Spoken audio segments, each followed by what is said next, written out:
My father said I ruined the family image by keeping the baby. Years later, I returned with my son and exposed the secret that ended his Senate campaign overnight.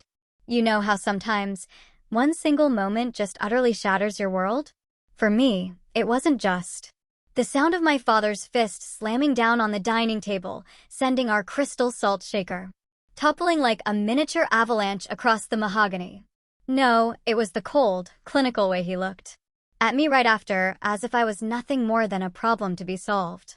That day, my entire life, everything I thought I knew about my family and their love, imploded in a single, gut-wrenching heartbeat. I remember my hand going instinctively to my stomach, still flat, betraying no hint of the tiny life growing inside me. The Sunday pot roast, usually the centerpiece of our perfect family tableau, sat half-eaten, steam long gone from the carefully arranged carrots and potatoes. "You have 48 hours to leave this house," my father announced, his voice devoid of warmth, military crisp from his 20 years in the Air Force. He straightened his collar, a familiar gesture, as if preparing for inspection. "Or," he added, his eyes narrowed, "you accept our appointment at the clinic in Denver." My mother, poor mother, she just dabbed at her eyes with a linen napkin, her gaze fixed on the painting of distant mountain peaks above the fireplace. She couldn't bring herself to meet my eyes. "What will the church committee say?" she whispered, her voice barely a breath. "Patricia Johnston's daughter just got engaged to that lovely dentist. And here you are." The dining room, usually so grand and welcoming, suddenly felt impossibly small, the walls closing in. The chandelier lights caught on her pearl earrings as she shook her head, a silent condemnation. I tried to swallow, but my throat tightened, refusing to cooperate. "Rosalind, please," father said, as if her tears were the most inconvenient, unseemly part of this whole devastating conversation. My sister, Maeve, sat perfectly still, her spine ramrod straight against the chair back, just like mother had drilled into us for years. Perfect posture, perfect grades, perfect Maeve. I noticed her fingers tightening around her water glass, a subtle tremor that was the only sign this family implosion was affecting her at all. My mind raced back to yesterday morning, replaying it like a haunting film reel. Dr. Winter's office, with its pastel walls and outdated magazines. Her voice, gentle but devastatingly clear. "Eloan, with your particular uterine condition, you should understand terminating this pregnancy might leave you permanently unable to conceive again." The words had knocked the air from my lungs. I'd always imagined children someday, a future full of tiny hands and laughter, but not now. Not at 19, unmarried, still under my parents' roof. And certainly not with Colin, who'd stopped answering my calls the moment I'd even whispered the word pregnant. I glanced toward the living room bookshelf where my father proudly displayed Maeve's pharmaceutical textbooks, his prize, his future doctor. He'd tell visitors about her accomplishments, never once mentioning my photography, my scholarship, or the award my portrait series won last spring. My work hung in the school gallery, but it had never found a place on our walls. "I can't do what you're asking," I finally managed, my voice barely a whisper. I cleared my throat, trying again, stronger this time. "Not when it means I might never have children." My father's face reddened, a pulsating vein throbbing at his temple. "Then you've made your choice," he bit out. "You're no daughter of mine." His words sliced through me like a blade, sharp and cold, but then something truly unexpected happened. My hands, which had been trembling since the moment I sat down at dinner and said, "I have something to tell you," suddenly stopped. A strange, almost surreal calm washed over me, as if my body recognized what my mind was still processing. I'd been cast out. I pushed back my chair and stood. The dining room fell silent, broken only by mother's muffled sniffling. I turned toward the stairs, toward my bedroom, toward the life I now needed to pack into whatever bags I could carry. Maeve followed me, her footsteps light on the carpeted stairs, a silent shadow. In my room, I pulled my suitcase from the closet, the one we'd used for our family trip to Yellowstone 3 summers ago. Back then, I was father's hiking buddy, worthy of his smiles and approval. Maeve stood in the doorway, arms crossed. "You could still change your mind," she said, her voice even, not moving to help as I began pulling clothes from hangers. "Would you?" I asked, not looking up. She didn't answer. I folded a sweater with mechanical precision, placing it in the suitcase, then another and another. My photography portfolio leaned against the desk, too large to fit, too precious to leave. I'd have to carry it separately. With each item I packed, the reality solidified. I wasn't just losing my home, I was losing my place in this family, the identity I'd held for 19 years. Daughter, sister, honor student, church volunteer. All conditional roles, it seemed, dependent on my ability to make choices my parents approved of. Maeve watched silently as I moved around the room, collecting the scattered pieces of my life. I realized then that she wouldn't step in, wouldn't advocate for me. Her loyalty had limits, and I had crossed the line that separated the acceptable from the exiled. The truth hit me like a physical blow. Their love had always been conditional. I just never tested those conditions until today. The very next day, I nearly dropped my phone when a text notification popped up. It wasn't from Colin, who'd been silent for days, but from Maeve. My heart hammered with a desperate flicker of hope, expecting words of support, or at least sympathy. Instead, I saw a screenshot. A conversation between Maeve and Colin. "Your sister needs to take care of this," it read. "I'm not ready to be a father." The room tilted sideways. My stomach lurched, the bitter realization hitting me. They'd been talking behind my back. My legs buckled, and I barely made it to the bathroom before rushing into the toilet. The sour taste of betrayal burned worse than the bile. Kneeling on the cold tile floor, I scrolled through more messages, dates going back months, pet names, inside jokes. My sister. My boyfriend. No, not just my boyfriend, the father of my child. I wiped my mouth with trembling fingers and hauled myself up, using the sink for support. In the mirror, my face looked pale, almost translucent.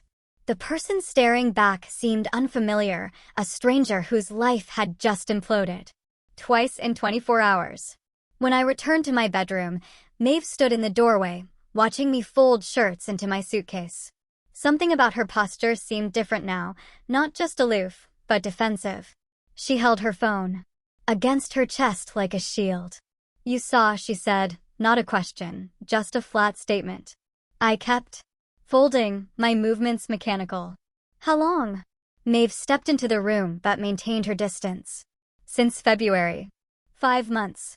While I was taking extra photography classes, while I was helping Mom with church fundraisers, while I was falling in love with Colin, he was seeing my sister too. Did you know I was pregnant when you encouraged me to tell Mom and Dad?" The words tasted like pennies in my mouth. Maeve looked at the ceiling, then the floor, anywhere but at me. "Colin told me 2 weeks ago. We discussed options." Options. The word hung between us like poison. "Eloan, be realistic. You're 19 with no job, no degree. How are you going to raise a baby?" She took another step forward, looming over me as I sat surrounded by half-packed belongings. "Think about your scholarship. Your future." "My future." I laughed, but it sounded more like a sob. "The future where my sister sleeps with my boyfriend while plotting how to handle my inconvenient pregnancy?" Maeve flinched. "It wasn't like that." "Then what was it like?" I stood, needing to feel less small in this conversation. "We didn't plan to hurt you."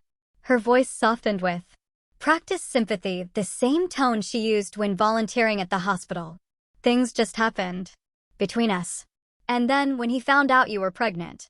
"Things just happened," I repeated flatly, the irony thick in my voice. "For 5 months." Maeve's shoulders straightened, her perfect posture returning along with her conviction. "Colin and I have a connection. We want the same things: medical school, careers, a proper timeline for a family." The full weight of her betrayal crashed down on me, not just an affair, but a complete replacement. Maeve would be the proper girlfriend, the one with ambition that matched his. The one who wouldn't get inconveniently pregnant. Get out, I whispered, my voice raw. Eloan, get out. She backed toward the door, but paused at the threshold. Mom and Dad are right, you know. This pregnancy will ruin everything you've worked for. After she left, I sat heavily on my bed, my hand instinctively covering my stomach. Reality settled around me like dust. I had $267 in my savings account. No job, nowhere to go. I remembered what my school counselor told Anna Peterson when she got pregnant last year. Girls like you rarely finish high school, let alone college. Her voice had been kind but final, like she was delivering a medical diagnosis. My gaze fell on my photography portfolio leaning against the desk. The award-winning series that earned me a partial scholarship to the state university. Pictures I took of abandoned buildings reclaimed by nature, beauty emerging from brokenness. How ironic that now seemed. I flipped through the pages, wondering if this was all that would remain of my dreams. Images frozen in time, capturing a future that would never materialize. As I closed the portfolio, a small white rectangle fluttered to the floor. A business card. I picked it up, running my thumb over the embossed lettering, Janice Thorne, interior design, on the back. Handwritten in blue ink, asterisk if you ever need me, call. No questions asked, asterisk Aunt Janice. Mom's younger sister, who'd moved to Idaho years ago after some family disagreement nobody ever discussed. I'd met her only once, when I was 14. She had hugged me too tightly, her perfume smelling of sandalwood, and slipped this card into my hand when nobody was looking. I stared at the 10 digits of her phone number as the house creaked and settled around me. Through the wall, I heard my parents' muffled voices in their bedroom, my father's deep rumble, my mother's softer responses. As I held Aunt Janice's card in my trembling hands, I wondered if reaching out to family I barely knew was safer than staying where I wasn't wanted. Would I risk the unknown or try to change minds that seemed already made up? I checked the time. 11:42 p.m. Not too late to call.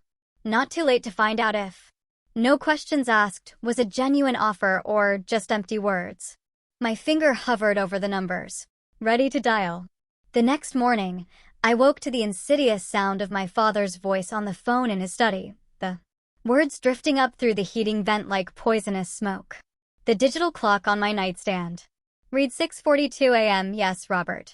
I'm afraid Eloan will be taking a leave of absence for health reasons. Father's voice carried the same tone he used when announcing budget cuts at faculty meetings. We'd appreciate your discretion in handling this situation. My stomach twisted and I wasn't sure if it was morning sickness or the horrifying realization that my father was already erasing me from the world beyond our walls. Robert Kinzelath, school principal and father's racquetball partner for 15 years. I pressed my ear against the floor vent, catching fragments as father continued. The photography. Scholarship application? Yes, perhaps best to set that aside for now. The air vanished from my lungs. For years of portfolio building, of staying up until 2 in the morning perfecting prints in the school darkroom, dismantled in a single phone call. My future snatched away without my knowledge or consent. I pulled myself from the floor and sat on the edge of my bed, hands shaking as I reached for the glass of water on my nightstand. The sound of Mother's voice drifted up the stairs now, her telephone voice with its practiced warmth. Patricia? Would you put Eloan on the prayer chain? We're facing quite a family crisis. Pause. No, I can't share details, but God knows our hearts. By sunset, every member of Riverton Community Church would know something terrible had happened to the Price family. The rumors would spread like wildfire through our small town, and I'd be burned to ash in their wake. My phone buzzed with a text. Colin. After 3 days of infuriating silence. Can we talk? I've been thinking. 20 minutes later, I stood in the backyard with my phone pressed to my ear, morning dew soaking through my slippers. The chill reminded me that winter was coming, and I had nowhere to go. "I can get you $800, Colin said without preamble. "My cousin in Denver knows a place. Dr. Winters told me I might never have children if I terminate this pregnancy," I said, my voice steady despite the tears sliding down my cheeks. "That's not my problem, Ellie. I'm not ready to be a father." His voice hardened. "Take the money or don't. Your choice." I heard voices in the background, laughter, music. He was at a party while my world imploded. "Did you ever care about me at all?" The question escaped before I could stop it. The line went dead. When I tried to call back, it went straight to voicemail. I checked social media to find he'd blocked me everywhere. Just like that, Colin Hargrove had erased 3 years of my life as easily as deleting a photo. Back in my room, nausea hit me in waves. My limbs felt like sandbags as I tried to pack. Each shirt I folded represented a memory I'd leave behind: school dances, hiking trips, family vacations to the lake house where I learned to water ski while father cheered from the boat. I rested my head against the cool wood of my dresser, fighting another round of dizziness. When it passed, I forced myself to think strategically. Father kept important documents in his fireproof safe: birth certificates, social security cards, insurance policies. I waited until Mother left for her weekly hair appointment. The combination hadn't changed since I was 12, our parents' anniversary, 0514. Inside, I found my birth certificate tucked between insurance policies, my social security card in a manila envelope, and my high school transcripts in a folder labeled Alohan Academic. These pieces of paper proved I existed, that I once belonged here. I slid them into my backpack alongside a photo album and the cash I'd saved from birthdays and summer jobs. With trembling fingers, I pulled Aunt Janice's business card from my wallet. The family outcast who moved to Idaho after a fight so legendary that no one spoke of it. The handwritten note on the back read, "Asterisk if you ever need me. Call. No questions asked." Asterisk, I'd never taken her up on the offer. Never had reason to until now. She answered on the first ring. "Janice Thorne." "Aunt Janice?" "It's Alohan." My voice cracked. A moment of silence, then, "I've been waiting for your call for years, honey." Her voice warmed with an affection I hadn't heard in days. "Tell me what you need." "I need to leave. My parents have given me 48 hours to get out, or..." I couldn't finish the sentence. "Read and I will be there by morning," she said without hesitation. "Pack what matters. We'll handle the rest." That night, thirst drove me downstairs at midnight. The house was silent except for the hum of the refrigerator. I filled a glass with water, my hand instinctively going to my stomach, a gesture of protection that had already become habit. "You'll regret this choice forever." I nearly dropped the glass as I turned to find Mother standing in the doorway, her silk robe belted tightly at the waist, her face stripped of makeup. She looked older without her carefully applied armor. "This pregnancy will ruin your life, Alohan. Why can't you see we're trying to protect you?" The water in my glass rippled as my hand trembled. "You're not protecting me," I said, surprised by the sudden steadiness in my voice. "You're protecting yourselves from having to explain me." Mother flinched as if I'd slapped her. "We've given you everything, except the right to make my own choices." The truth settled into my bones, suddenly obvious. Your love has always come with conditions. I just never failed to meet them until now. For the first time in my life, I saw uncertainty flicker across her face. I stepped around her and climbed the stairs, my back straight, my shoulders square. I didn't need their approval to value my own life choices. The realization lifted a weight I'd carried so long I forgot it was there. Aunt Janice and Uncle Reed arrived as the first light of dawn broke over the mountains. Their truck pulled into our driveway just as the newspaper delivery person tossed the morning edition onto our porch. The symbolism wasn't lost on me. News of the outside world arriving alongside my escape route. Uncle Reed wrapped me in a bear hug that smelled of pine and coffee. "We got you, kiddo. They helped load my belongings, suitcases, a backpack, and my photography portfolio into their truck while my parents watched silently from the front door, a tableau of stone figures. Aunt Janice listened as I voiced my fears between trips to the truck. She didn't offer platitudes or judgment, just nods and thoughtful questions. What if I can't do this? I whispered as we carried the last box. You already are, she said simply, her gaze warm and unwavering. When everything was loaded, I stood at the bottom of the porch steps. Father looked past me toward the horizon as if I'd already disappeared. For the first time in my life, I met his gaze directly. Instead of looking at the floor when he spoke. This isn't how I raised you, he said, his voice flat. No, I agreed, my voice calm and clear. This is how I'm raising myself. As I climbed into the truck, Aunt Janice told me they'd saved $18,000 to help me start over. It was for a child of our own, she explained, her voice tinged with a faint sadness as Uncle Reed navigated the familiar streets of my childhood for the last time. But some things aren't meant to be. We think this money found its rightful purpose. Uncle Reed adjusted the rearview mirror, meeting my eyes in it. I work at Treasure Valley Community College. We'll get you set up with classes for spring semester if you want. We crossed the state line into Idaho just after noon. My phone buzzed with a text from Maeve. Mom and Dad have forbidden us to speak your name in the house. I stared at the message until the screen went dark, then turned my phone off and watched the landscape change outside my window. Behind us, the mountains of my childhood grew smaller in the distance. Ahead, unfamiliar terrain stretched toward a horizon I couldn't yet see. I balanced my accounting notebook on my growing belly, squinting at the column of numbers. 6 months pregnant, and every penny had to have a purpose. Rent, $675. Utilities, $93.42. Prenatal. Vitamins, $24.99. Bus pass, $45. The mathematics of survival left little room for error. You're still at it? Aunt Janice asked, setting a mug of herbal tea beside me at the kitchen table. It's almost midnight. Community college registration was tomorrow.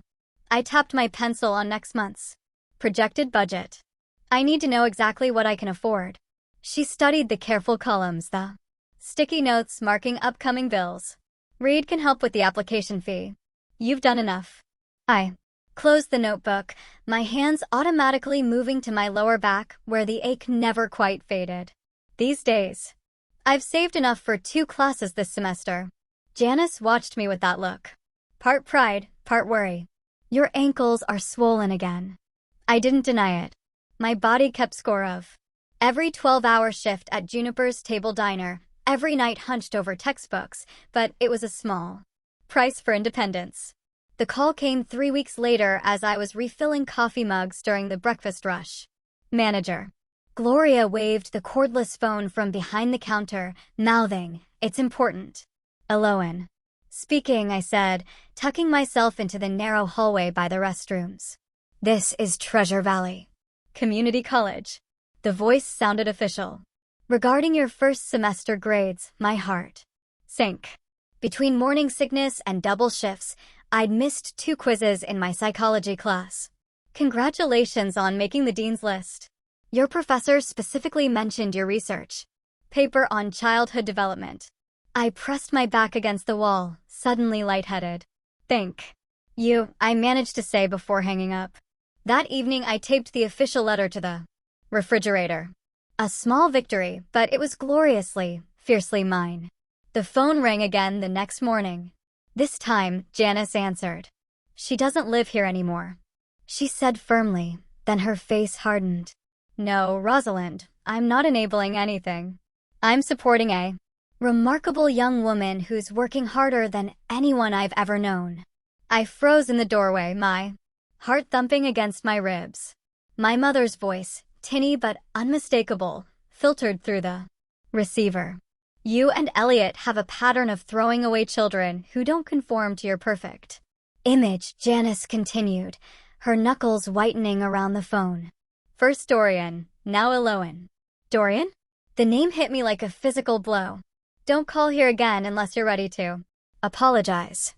Janice hung up, turning to find me standing there. Who is Dorian?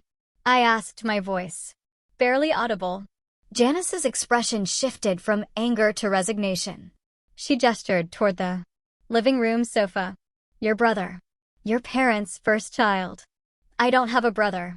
But even as I said the words, I felt their hollowness. You were too young to remember when they disowned him. He was 17 when he came out as gay. Janice sat beside me, taking my trembling hands. They erased him just like they're trying to erase you. The pieces clicked together, the family photos that seemed oddly spaced on the wall, the Christmas ornament with a strange initial I'd once found. In the attic, my father's visceral reaction whenever Uncle Reed mentioned his partner. They've been practicing this rejection for years, I whispered. Janice nodded. Family shame is their specialty. When my son Ezra was finally born and placed in my arms, I wondered if I should send a birth announcement to my parents. Would extending an olive branch heal our family, or would it just give them another chance to reject us both? I decided instead to focus on what I could build rather than what I'd lost. Over the next 3 years, Janice and Reed transformed their attic loft into a proper nursery. They found a second-hand crib at a church sale, painted the walls a soft green, and hung curtains that matched the tiny quilted blanket Reed's mother sent from Minnesota. We've been saving this space, Janice told me, showing me the small dresser they'd refinished. Sometimes the family you need finds you when you least expect it. Their support made it possible for me to take classes while working. When Ezra began toddling around, Gloria at the diner adjusted my schedule to match daycare hours. Professor Winters even allowed me to bring Ezra to office hours when my babysitter canceled. On the day I received my associate's degree, with 3-year-old Ezra clapping wildly from Reed's shoulders, I felt the foundation of my new life solidifying beneath me. The call from Maeve came unexpectedly on a Tuesday afternoon.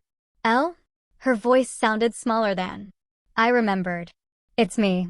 3 years of silence, and now this. I heard you have a son, she continued when I didn't respond. What's his name?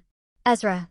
I wrapped the phone cord around my finger, watching my son stack blocks on the living room carpet. He's 3. Does he look like you? A hesitation. Mom and Dad don't know I'm calling. Why are you calling, Maeve? She didn't answer directly. Dad's running for state senate on a family values platform. I almost laughed at the irony.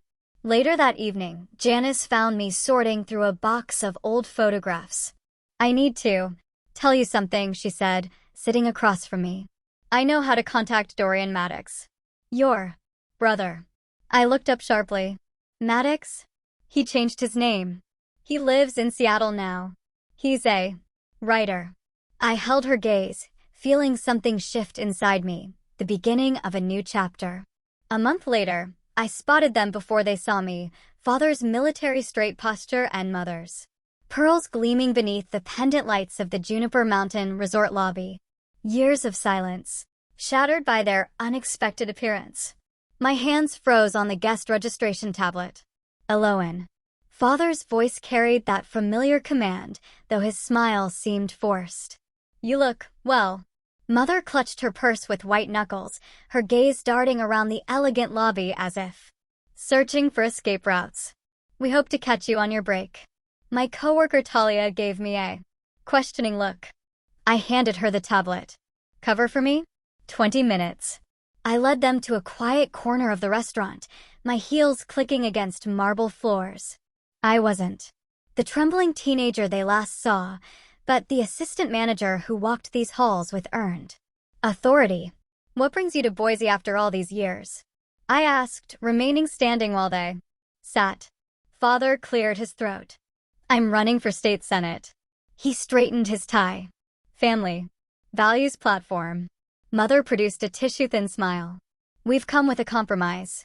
Family. Counseling sessions, presenting a united front during the campaign. Just a few appearances. Father added. The voters appreciate reconciliation stories. And of course, Mother said, her voice dropping to a whisper, we're prepared to offer generous financial support for Ezra. I supplied, your grandson's name is Ezra. Father leaned forward, his voice hardening. Eloan. Certain family histories becoming public could damage everyone. Your brother Dorian already published that tell-all book. We can't afford another scandal. The threat sat between us, tangible as the table separating us. You need me, I said. Understanding washing over me like cool water. You're not here to reconcile. You're here to control the narrative. Father's jaw tightened. We're here to help you too. What are you earning here? 30,000? We can do better. I reached for my purse, removing my wallet. When I left, I had $267 to my name. I slid out a business card, placing it before them. I'm the assistant manager. Now, $49,500 annually, plus benefits. And I'm engaged to Silas. You'd like him if you bothered to know him. I unlocked my phone, revealing my background image, Ezra in his baseball uniform, grinning with his front tooth missing. He is a straight-A student, loves dinosaurs and baseball. I swiped to photos of a modest 2-story home with blue shutters. We close on this next month. 3 bedrooms. Good school district. Mother's eyes widened slightly. Father's mouth formed a tight line. I don't need your approval or your money, I said, my voice steady and unwavering. I built this life without you. Father stood. You've made your point. But consider our offer. Family should stick together. Especially in public. Like you stuck with Dorian? I asked. Or me. His face reddened. That situation was different. No, it wasn't. It was exactly the same. They left with promises to call tomorrow after I'd thought things through. I watched them cross the lobby, Mother's hand trembling on Father's arm. That evening, I texted Dorian. Asterisk, they came to see me. Senate campaign damage. Control. Asterisk, his response came immediately. Asterisk, my book launches next week. Riverton Community Center. Come, asterisk. The week passed in a blur of preparations. Silas kept Ezra for the weekend while I drove back to my hometown for the first time in 7 years. Main Street looked smaller somehow. The mountains beyond. Still magnificent, but less imposing than in my memory. Dorian's event packed the community center. I recognized faces from church, school, neighborhood, people who'd whispered behind my parents' backs but never offered help when I needed it. Father and Mother sat in the front row. Perfect posture, perfect smiles, perfect prices. Halfway through his reading, Dorian looked up from his memoir. I'd like to introduce someone special. My sister, Eloan Price. A ripple of whispers swept the room as he gestured toward me. Father half rose, but camera flashes from local news teams blocked the exits. Mother sank lower in her seat. I walked to the stage on legs that somehow didn't tremble.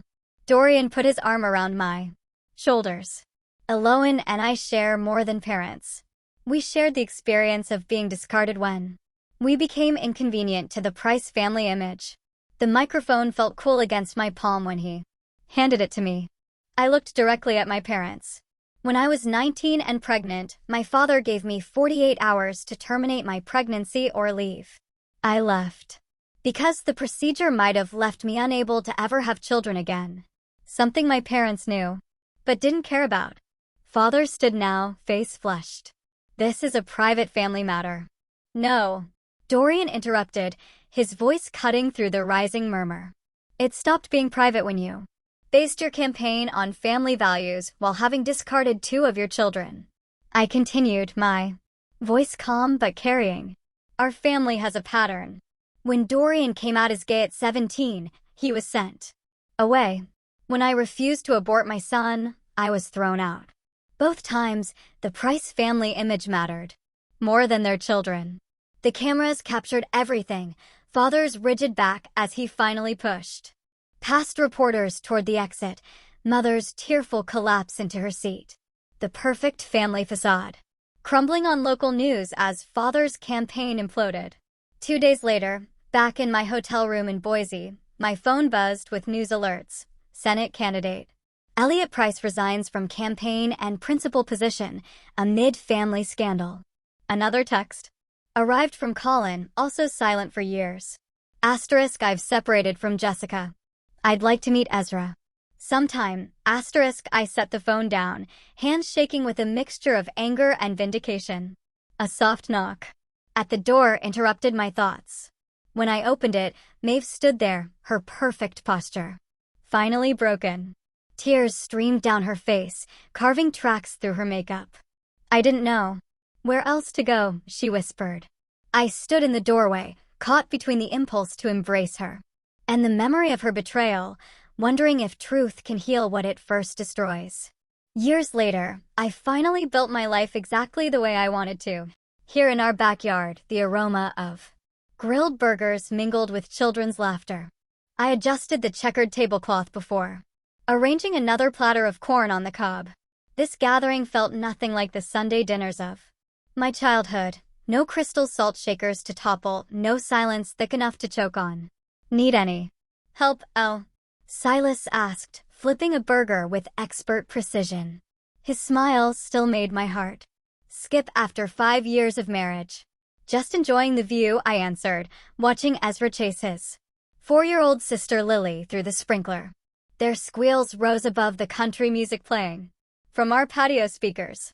When Colin's parents arrived 15 minutes early, as usual, I met them at the gate. Margaret's arms overflowed with wrapped packages. We brought a few things for the children, she said, her eyes pleading for approval. I accepted the gifts with a smile, but set clear boundaries. Thank you, but remember our agreement. Visits on holidays and birthdays, no unscheduled drop-ins. The words flowed easily now, without the tremor that once lived in my voice.